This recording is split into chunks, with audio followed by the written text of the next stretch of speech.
El referéndum está regulado en la Constitución no únicamente en el artículo 32, sino en el artículo 206. Toda reforma constitucional tiene que ser primero aprobada por el Congreso y luego sometida a referéndum.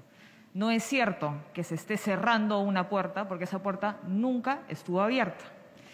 Y el motivo por el cual es necesario que el Congreso de la República apruebe las reformas antes de someterlas a referéndum no es porque tengamos miedo, no es un capricho, no es una arbitrariedad.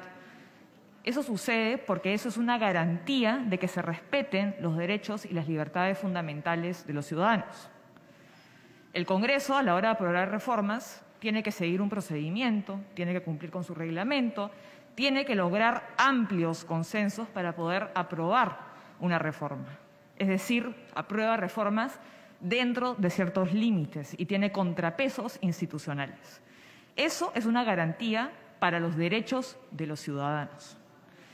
Es más, el propio artículo 32 de la Constitución, ese que el oficialismo pretende leer e interpretar aisladamente como si el resto del texto constitucional no existiera, engañando a la población respecto a un referéndum que sería posible sin pasar por el Congreso primero, lo cual no es posible, prohíbe que los derechos y las libertades de los ciudadanos sean sometidos a referéndum.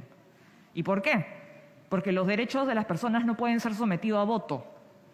Si nosotros hacemos eso, estaríamos permitiendo que las mayorías definen y, por lo tanto, puedan atropellar e eliminar los derechos de la minoría.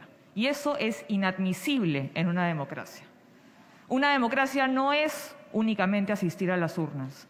Una democracia es respetar el texto constitucional, ejercer el poder dentro de los límites que establece la Constitución y respetar el Estado de Derecho. El oficialismo es perfectamente consciente de esto. Sabe que por la vía verdaderamente democrática no lograría los consensos para implementar el proyecto político que ellos propugnan.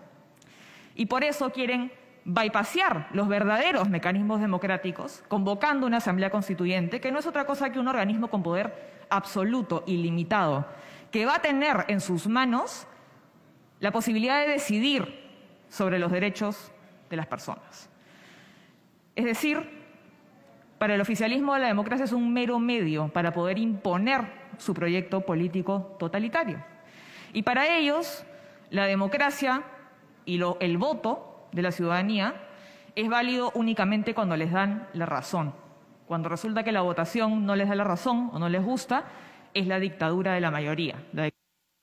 Y esta concepción peligrosísima de la democracia que tiene el oficialismo ha quedado evidenciada con las palabras de su vocera, que ha señalado que nosotros estamos aprobando esta precisión de la Ley de Participación Ciudadana porque los votos, lamentablemente, los tienen.